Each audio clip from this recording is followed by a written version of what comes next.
Grace and peace, friends and family. Welcome to another episode. This is Joy, founder of Pink Girl Teaches. I am a certified life coach, and I am here to help you transition through the fog that is experienced when you're in a relationship with a narcissist. Before we get into today's conversation, hook and sinker, the bait of the narcissist, I want to just let you know about a workshop that I have coming up. It's a series of 4, but the very first episode of Narc Detox, which is going to be a co-ed workshop. So gentlemen, you are welcome to join us.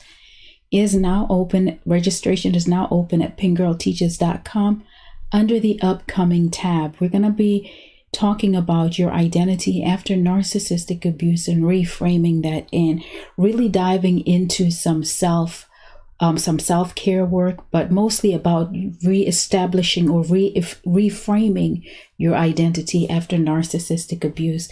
So if you would like to be part of this workshop, it is on the 29th of March, which is a Saturday, starting at 12 noon Central Standard Time. So again, you can go to pinkgirlteaches.com if you are interested in registering for Narc Detox. So let's get to this conversation. As you can see today, we're going to be using 1 Peter chapter 5, verse 8. Be sober, be vigilant, because your adversary, the devil, as a roaring lion, walketh about seeking whom he may devour. Your adversary, not your friend, somebody who is going to fight fire, or who is going to fight you using fire, seeking to devour, like to annihilate, to extinguish, to get rid of, to eat up. And you've got to be sober and vigilant. You have to be in your right mind. You have to be in your sound mind and watchful. It's interesting how many people will view the narcissist as, oh, well, that's just how they are, and try to explain away the behaviors of this person. And I think to some degree, it's, their lack of knowledge about what it really is to be with a narcissist. And I want to say this so that when you find yourself, or if you ever find yourself being told it really wasn't that bad, that it's okay to step away from that conversation and remember your truth. Don't allow somebody to come and reframe your experiences. They sometimes, like I said, they were just ignorant of what it was. But don't allow them to gaslight you, and don't allow them to reframe the picture. You know what you lived. You know what you experienced. You know very well, more than anybody, how it felt to be in that relationship. But how do these relationships start sometimes? We all know that at the beginning of a relationship with a narcissist, it feels amazing. It feels really good because, like any fisherman, fisherwoman, you plan your day if you want to go fishing. We used to go fishing a lot when we were younger. My dad is a big fisherman. He enjoys it. That's his favorite pastime. And he used to take us a lot when we were kids. And it would be a whole event.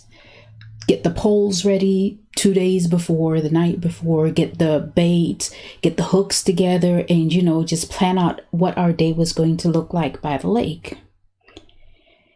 And that's how the narcissist thinks. Think of them as a fisherman, if you will. Very strategic about what they want and the type of fish that they want. And so with different types of fish, you use different types of bait depending on what you want to catch. And if you want a particular type of fish, you go to a particular area to fish so that you have the probability of, catching what you desire. Now, one thing that we used to do is go fishing for tigerfish. But there was only one region where I grew up where tigerfish were, very prominent. That was the main fish in the lakes there. And so it would be a whole adventure, a whole trip, a road trip even, to get to that location to get the tigerfish. But it would require a particular type of bait. The narcissist knows what they want. They scout for the type of fish. They scout for the type of person that they want, and they line up the adequate bait. Fishermen are very patient, and a lot of times they study areas, weather, conditions, climates, as well as the type of fish that they want. So they are informed. You see, it says your adversary is like a roaring lion walking about patient, seeking. To seek is to search, is to find out. To seek is to go into a secret place to look for what you want. You know, the Bible talks about seeking God, right? We find him when we seek him with our whole hearts. That means we got to be intentional when we seek God. But the adversary in this instance does the same thing. And one way I want to just talk about it is how they play with your emotions. They manipulate your emotions. Now I'm talking like when you're already in the love bombing stage, or even if you're pre-relationship, so you're pre-love bomb, and they're just trying to get you. They're trying to hook you so that they can reel you in to devour you. Same way we hook a fish when we want to reel it in so that we can put it in the pan. Same thing. So they manipulate you, and this really starts before the relationship.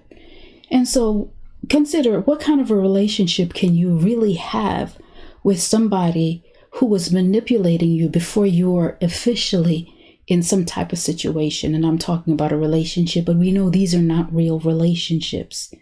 They're transactionships. And the manipulation starts way before, and they play with your emotions to create an emotional bond. There's this book I've been reading, and it talks about, it's by a psychologist, and it talks about how in the infatuation stage of a relationship can take anywhere from 18 to 24 months, meaning that you can be in a state of infatuation for that long. And what the author was saying is that we really have to allow our relationships, or ourselves really, time to dry out our emotions before we really get caught up. Because if you understand that can be the infatuation period, you can be sucked into a lot of negative situations or people that you really wouldn't even give the time of day to when you are fully engaging and able to determine what's happening. You're not getting that dopamine hit, or you're not being driven or influenced by your emotions. But this is where they do their heavy work, knowing that you're getting a rush of emotions. That's why they love bomb you so hard, to keep you from ever grounding or settling in what is true. Consider this the work of a Jezebel spirit seducing you. So, seducing you so that they can, again, hook you, manipulating you, controlling you, provoking deep emotions in you just to get you. And they're really trying to, pull at the strings of empathy and compassion. The very things that they don't have. They don't have any empathy. They're not about to show you any empathy in the relationship. But what they're also doing at this stage is setting the scene for what they are going to do in the future and what they're going to tell their targets in the future. It's kind of like a foreshadowing of what the future will be, simply by playing with your emotions, like from the get-go. Did any one of you ever hear something like, "I don't deserve someone like you. You are so amazing. I never thought in my lifetime that I would meet a man as well established, as kind, as caring, as good looking as you. I never thought I would meet a woman like you, beautiful and amazing, talented." And they go on, just stroking your ego, just making you feel like, yeah, this is really good. Somebody finally sees what I know that I am, and they place you on a pedestal. Listen, these pedestals are only erected so they can knock you down. That's just how insidious they are. They will elevate you as high as they want and as high as they can, so that when they knock you down, they do the most damage. But they tell you all of these things to set the tone for the relationship. It's also part of how they, I guess maybe temperature check would be a word or a term to describe it. Temperature check you to see how much abuse you are going to tolerate in the future, how easily controlled you are, and how under control you currently are.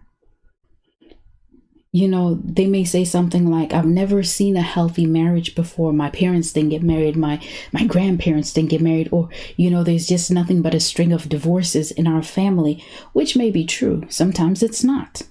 They are professional liars. But either way, they tell you things like that. And you say, well, it could be different for you. You seem like you're so well in tuned and well informed about yourself, and you have great values, but all of it is nothing more than a facade. What they're showing you is an illusion of love. It's not real. And then you get yourself involved on the basis that, this is an amazing person. We really could have something wonderful here. But all they did was drop the hook. And now you're baited. And they begin to reel you in.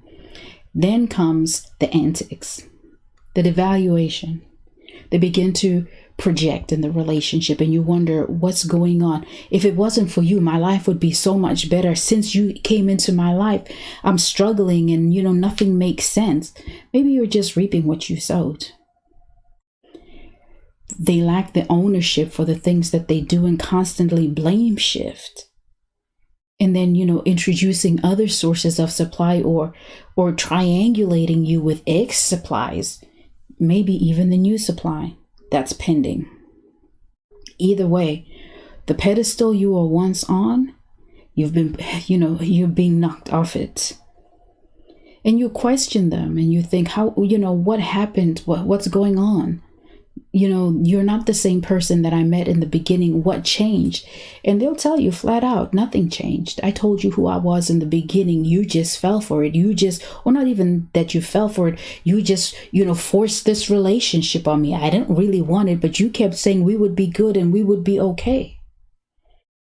And now you're being gaslit because they did pursue you. They did say they wanted this relationship, but they promised you or they offered you these things, knowing full well that they were not capable of it. Sometimes you got to realize that all you are for some of these narcissists, or all they see some people as a conquest. Can I get this?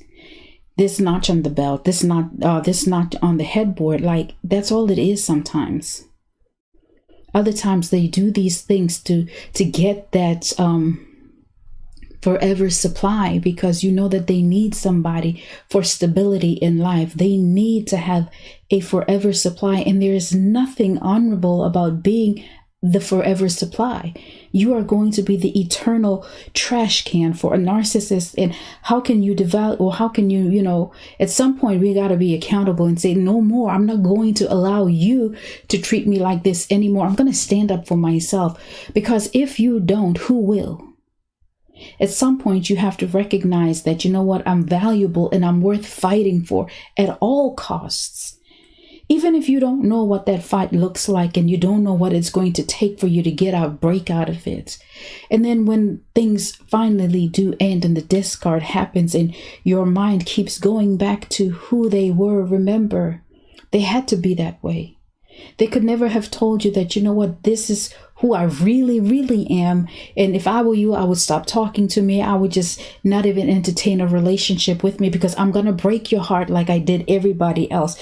You see, a lot of the times they'll say I was mistreated and I was misunderstood by the other people, but you're so different. I feel like we're so connected. The vibe that I didn't get with them, I have with you, and they treat you even worse than what happened to the other people. Why? Probably because you believed them. You loved them more. You were more patient. You were more understanding. And narcissists repel love. They hate it. They can't stand it, and they don't understand it. They won't understand it. All they know is it's something that they can't really engage in. They can't engage in the emotion, and they don't understand it. That's why your top tier love means nothing. You need to take your top tier love, compassion, kindness, caring off the table and deal with the straight facts. Deal with the straight facts when you have to be in front of them. If you are still raising children with them, deal with the facts. Leave the emotions at home. You can call your best friend when you get home. You can call on the Lord when you're out of their presence. You can call on the Lord right in front of them in your heart. But leave all of that behind. They don't care. And when they recognize and they understand that, oh, okay, I'm getting an emotional response, done, bet, I've hooked you, I got you. And that's why we have to be sober. Don't allow infatuation to misguide you. Don't allow them love bombing to blinden you. It was intentional. It was a lie. They never meant it. From even before the relationship, they were already sizing you up for what they could get. They were already looking into their tackle box like a fisherman to see what kind of bait do I need for this person? What kind of mask do I need to wear? Who do I need to be so that I can devour them? They didn't love you. But guess what? Jesus loves you. And there is no greater love than that he was so faithful to the cross, that he was willing to be hung on the cross for you so that you would be saved, so that you would be redeemed and restored back to your heavenly Father. Listen, families, sometimes it's so mind-blowing, the experiences we have with the narcissist, but no matter what pain and the deception is, God's love is always greater, and God's love will never be defined by a narcissist. They don't get him, and they don't have the power or the authority to do it, because only God does that. And so just because a narcissist let you down and made you feel that you were unlovable, God still loves you. You see, God would never single you out to say that I don't like you, because that would make him a liar, because he said, for God so loved the world that whomsoever believe, whom he gave the greatest expression of love. A narcissist could never do that. I want to thank you so much, family, for your time. It's my sincere hope that you continue to come from behind and fearlessly pursue your most significant state. God bless.